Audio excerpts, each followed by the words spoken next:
In Britain in 2008, there are approximately 200,000 16 to 18-year-olds who are not in education, employment or training. They've been dubbed NEETs. Most of these NEET young people drop out of school at the earliest opportunity. Why do these young people become so disengaged with education? And what can be done to prevent it happening?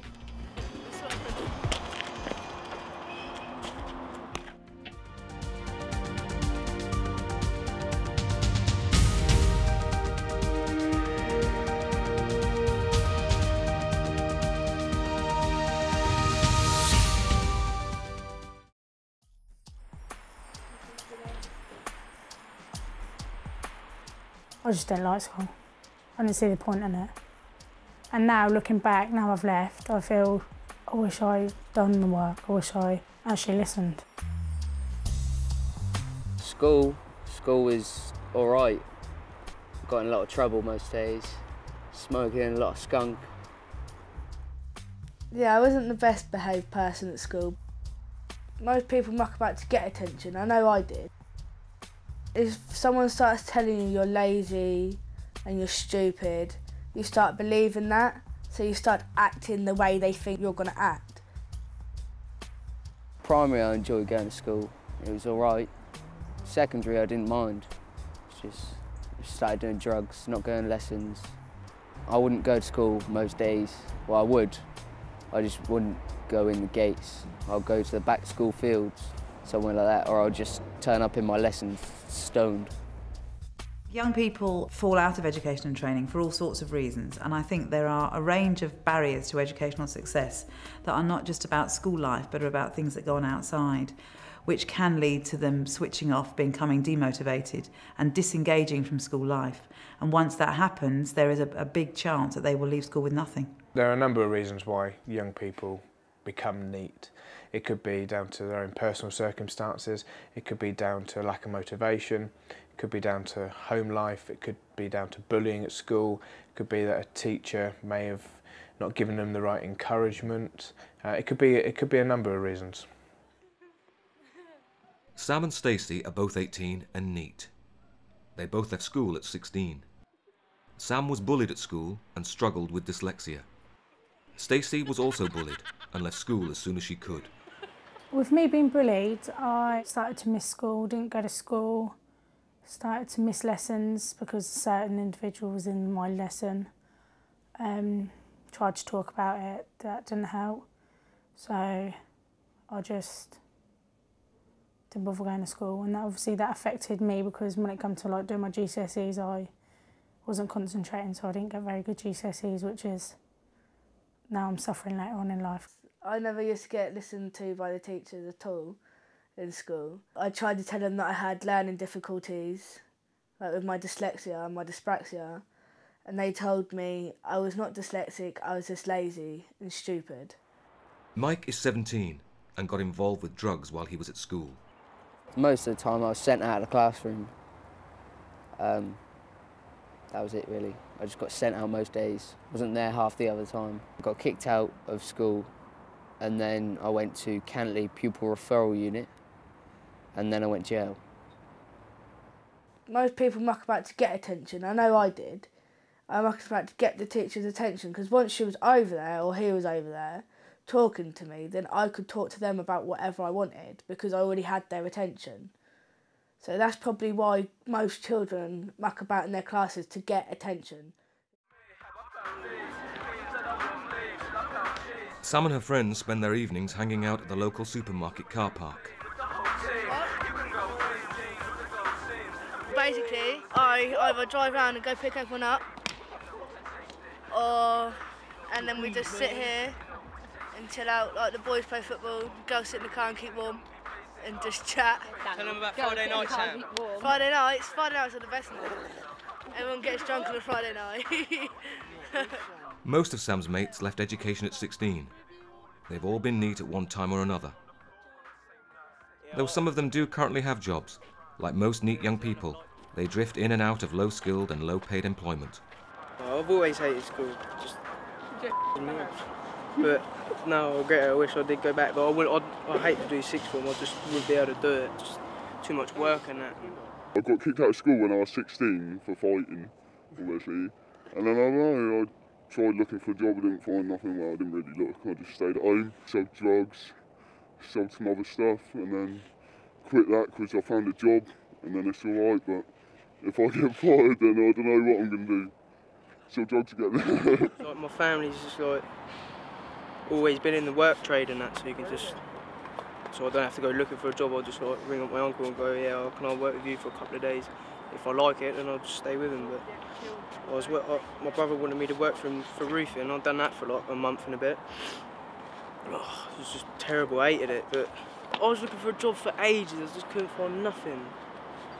You can't find a decent job these days when you're young. You just got to start off at the bottom, get pay. And... If you could go back and do school again, you would, wouldn't you? Yeah. Do you know what I mean? You'd actually pay attention this time. Yeah, because you've seen what's actually happened to yourself, like, by not paying attention. Though, because... No, I don't think I would either. No, I'd just go there for the girls, huh? Well, but say like you went to a boys' school, yeah, you just can't because you're just pissing about all day long, ain't you? You got to do the work and that, and then some dinner lad over there is pissing about, and then you just like... You go and join him. Yeah, you join in with him and you just get busted. Say you're speaking to a receptionist, okay, and really she's not interested if you get the job or not, and you say... Though Sam, Stacey and Mike are currently neat, they've enrolled on a programme run at their local youth centre. So, questions that you want to ask the employer. The course aims to teach them basic skills to make them more employable. Yeah, don't butt in. If they're trying to explain something to you... The aim of the course is to get young people into some form of education or employment. Now, the aim of the course isn't to get them a job at the end, it's to be able to build up their CV, to be able to give them their key skills. So at the moment their CV will just say their name, their address and possibly a qualification that they got at school. At the end of this course they're going to be able to have their name, their address and accredited outcomes, volunteering skills, communication skills, something that makes them look more employable to an employer, to get their foot through the door. We're doing anti-bullying work. The thing that tends to hold a lot of young people back, that I tend to find, is their confidence and their learning styles as well. At schools, they feel they have to fit a certain criteria, a certain mould. At least with this project, we can adapt to their learning style. So we can build on their confidence, we can then build on their own natural core skills to be able to give them some form of encouragement so they can actually feel like they can move on. I'm calling because I see an advertising in the paper for volunteers. Yep. And I'm very interested in volunteering with your company. Okay, yep, brilliant. The reason why I'm not doing anything now is because I haven't really got the confidence to. I've got application forms to fill out, but I haven't really got the confidence to sit there and fill them out. So I'm doing the course to try and help me build up my confidence, build up my life skills, and then hopefully someone to help me to fill out the application form for the job that I want to do. How do you think she went, guys? When I left school, I left with all of my GCSEs, apart from one, apart from music. English, I got E's and F's, and same with maths and science. I just got basically E's and F's, and I got a D in child. It says you don't need training, that's why I'm doing it. Telling me kicked your dog. On my GCSEs, I think I got all below D's, but to me that's good because they could have had none. Since I've left school, I've been in retail. I've done retail twice. I've also done a cleaning job, working in a care home and working for my local council. And now I'm here. I felt happy that I actually got my GCSEs because I didn't think I was going to do that well, considering I didn't have much help. Then I went on to do 2 years at college. Done the first year within childcare, which I got lots of help because of my dyslexia. They started to realise and read things to me and they said that school should have done that to me for my exams, and that might have improved my score for my English results and stuff. And then I'd done another year as public service that I finished last September. You're on a course to gain new skills, gain some confidence in yourself. Some of you have got... I think young people don't understand that you have to work so hard. Like with me, I've left school and now I wish I could go back. I wish I could turn back the clock and just do all my work and get the grades that I wanted. I'm quite upset with myself because I know I could have done better. I know I'm just a quitter sort of thing. I don't carry things out. I just think, oh well, maybe next time. But there isn't going to be a next time, so.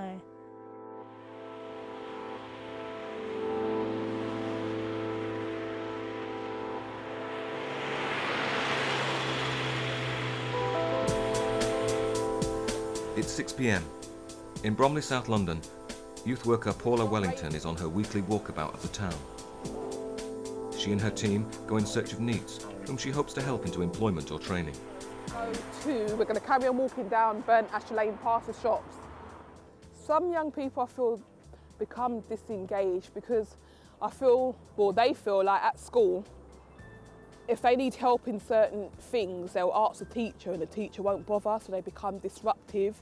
And then they say like the teachers don't bother with them once they've become disruptive. And so in the end, it just turns them off of school. They either truant, and then that opens a whole can of worms. Because if they do truant and their parents think they're at school, the parents can get in trouble for that. But yeah, basically I think they think that it's school. And sometimes they follow what their friends do. If their friends are not at school or their friends are not working, they'll think, yeah, let's hang out on the street. We come down to this ward once a week just to see how young people are getting on. And if they can't access our centre, then we take what we've got at our centre to them out on the streets. So it could be sexual health, it could be homelessness, it could be job search, it could be all sorts of things. And we just take it to them out on the streets. And if they need our advice on anything, we just give them the advice that they need or push them to the right agencies. However, actually getting disengaged young people to access support services is not easy. Hello, young boys. You all right? How old are you lot? How old? 14. How old are you? 18 and a half. Are you working at the moment? You're not? Are you looking for work? Okay, because we could have helped you get employment. When do you think you'll be ready to get employment? We have a youth centre just up the road that help young people into employment or college. So if you was interested in it at any time, we could come and help you out. I've got a job, but I'm just waiting for it. All right then. Okay, you take care. See ya. There's a young person that we just met. He's 18 years old, but he wasn't really interested. I asked him if he was working and he said no, he's not doing anything at the moment. But then I asked him again, he was like, yes, I'm working now. But I think he just doesn't want any help. I explained what we do, and if at any time he was interested to come down and get help, then we're there. But he just didn't want to know. Hayden! Not all young people who are neat aren't layabouts. They're just sometimes young people who've just got no direction. They just don't know where to go, and they haven't been given the help. Some of them don't have the help from home. Some of them don't have the motivation, the push to actually being told to get out of bed, go and find yourself a job. They're just left to their own devices. The press, the public may seem all young people who are not in education and employment are people who wear hoodies, are people who go out and hang on the streets and smoke dope. It's only a very, very small proportion of young people that actually go out and do that. Building up a relationship with a young person isn't the hard part for myself personally. I think the hardest thing is being able to get that young person to relate to what they need to get out of life. So how do schools go about giving their pupils a real sense of direction?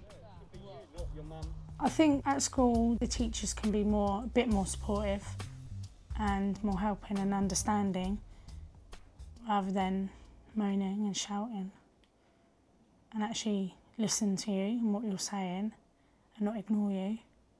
So I think that might help people if they know that there's a teacher that's going to listen to them and talk to them and help them, then it's going to make them want to go to school and concentrate more and get the grades they need.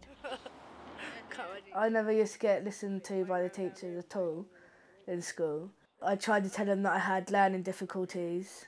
That was hard for me because I couldn't understand why they was not listening to me, why they weren't listening to my mum when she was telling them that I had learning difficulties. Schools do what they can, and I can't tarnish every school with the same brush. There are some schools out there who do an excellent job with the young people from all different backgrounds and different situations that will really strive to help every young person move on, whether they want to get GCSEs or they don't want to get GCSEs, to help them go through college. There are other schools who make it seem like it's just a tick in a box. That they've come here, have they got a qualification? Yep. Have they? No. Right, and move them on. It's a difficult task for them. For those we talk to who work with NEET young people, there is a clear answer to preventing them dropping out and ending up in a dead-end situation. Sometimes schools do have mentors to talk to troubled young people, whether it could be any issue. Just, more support, I feel, before they actually truant or get permanently excluded. Just more support for the young person. If they have a special need, it should be picked up sooner rather than later. If it's picked up later, then young people tend to feel, oh, why should I bother? No one's bothering with me, so why should I bother? Once you get in early, you can work with the young people and they can progress from there. If you leave it later, they're probably more disengaged and just don't bother doing anything. One school which believes in the value of early intervention is Quinton Kynaston School in northwest London. The school has established a system aiming to ensure that every student is on target to achieve and ultimately avoids ending up NEET. We have a very rigorous tracking system from the minute that students come into the school in Year 7, which identifies the qualifications and the level of qualifications that they should leave school with at the end of Year 11 or go through to the sixth form, which is the case for most of our young people. And we identify at every 6-7 weeks those students who are at risk of not achieving. And if they're at risk of not achieving their academic potential, it indicates that there's something going on that we need to address. It may be it's an issue about the curriculum and issues around their learning. It may be issues to do with things that are going on outside of school and which provide barriers to learning. And we have created a multi-agency team within the school, which includes social workers, health development workers, psychotherapists, learning mentors, youth development workers, who then work with individual or groups of students to try and re-engage them with the learning process. As long as they're engaging with learning, we can keep hold of them. And you need to believe that you can do it. One of the school's initiatives is the SEED programme, which works specifically with disengaged girls in years 10 and 11. And some of you might say, okay. Every year there are a group of disaffected girls who come into the school, and they're often very able, and through adolescence, particularly through Year 9, when the girls are about 14, they switch off. They become disengaged, they have low levels of self-esteem, and they don't view themselves as being worthy learners. And what the SEED programme does is identify some of those students who are at risk of not achieving, and it works with them through a programme which is focused on raising self-esteem, raising self-awareness and self-confidence, having a sense of kind of understanding of what some of the external issues are, and makes those young women feel proud of who they are and what they can achieve. Where do you feel you are now? 3. 3? Great, at least they're not number 2. So the programme was devised and piloted in 2007 by Coral Joseph, the school's Connections personal advisor. Coral encourages the girls to take responsibility for their own lives and outcomes. Yeah. You need to have set targets, okay?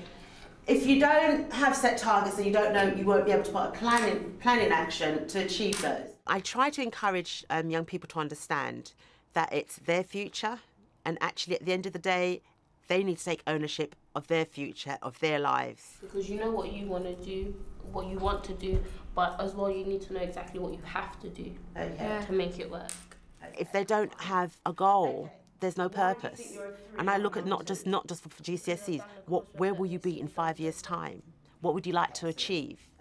Once you can set like a little dream for them, then okay, that's not unachievable. Before the session started, I asked you all to give a specific target. So let's start with you, Ihona. What's your target? To achieve all my target grades and go to uni. Okay. Yusra? To get good results in my GCSEs. One of the main things I focus on is you are unique. You don't have to be like everybody else. You have got qualities that nobody else has got, and it's all based around them. They develop a personal portfolio that's just about them. So even though we have a group work, it's all about them, my story, my personal statement, my future, my learning styles. It's just about me. It's not nothing to do with GCSEs or anything. It's just for them, and I think they like to learn about themselves. I think once you know about yourself, then you can decide, actually, I want to be doing this. This is where I want to go. I think everyone's is similar as mine too, because I want to become successful in life, and to do that I got to pass on my GCSEs, so it'll open more options for me because I don't know what I want to be when I'm older. Okay, so, right, you're the only one that's given me a reason why you want to pass your GCSEs. Anybody else? Michelle, why do you want to get good grades? I want to achieve A's in English, psychology and media because I want to do something with advertising, and those 3 subjects would help me. What about you, Yusra? Just something to fall back on if you start flopping when you grow up. And anything specific? Not sure. Not sure yet. Okay. So Coral's programme is particularly targeted at changing her pupils' attitudes towards their education and schoolwork. when we're going to achieve that. I used to come to school every day. My attendance wasn't a problem, but it was the attendance to my lessons that was the problem. I never used to go to much lessons, but I didn't think of it in the long run until Coral explained to us that we had to do well if we wanted to be successful in life. See, I thought I'll just do my GCSEs and start working, and yeah, just start working and not carry on, but it wasn't going to get me far. I was a bit cheeky when I was small because everyone was growing up. I was in year 7, year 8, and I would easily get influenced and distracted by my other friends. Now I know that I need to go lessons and I need to do things for myself and depend on what I want to do, not what other people want me to do. So Coral let me see that. I gave up on myself, and as soon as I met Coral, she pushed me to believe that I can do it, even after I messed around so much and I bunked all the lessons and my attendance was so bad. And my attendance improved a lot since then, and I'm on track in all my lessons and my coursework's all up to date. If I didn't change my attitude there and then, I would have ended up somewhere I didn't want to be, like failing. And I've got quite high hopes for later on. I want to go to university and I want to do all of that. And when it came to GCSEs, I thought, no, that's not that serious. But in order to carry on to go to university, I had no choice but to pass. You could achieve the grades, but you were a little bit below the grades because you guys were messing about. Coral believes that the success she's had with the girls' achievements is linked to one key factor, that they see her as a mentor rather than a teacher. What do you think, Katrina? So many kids come here with so many issues and they have no one to offload it to, so they kick off in class. You can't learn with issues. There's lots going on at home, there's lots going on the road. But because they know I'm here, my door's always open, they'll come, knock on the door, can I have a quick word with you, Coral? This is what I'm going through. Okay, how do you think you can get over this? I work out of school hours as well. I can go on the road, I can go to their parents, I can go to their homes and do home visits. So I look at them more of holistic, more than academic. That's what I'm here for. I work in the school, but I don't work for the school. I'm just here actually just for the young person. Schools cannot afford at any point in a child's educational career to let them go.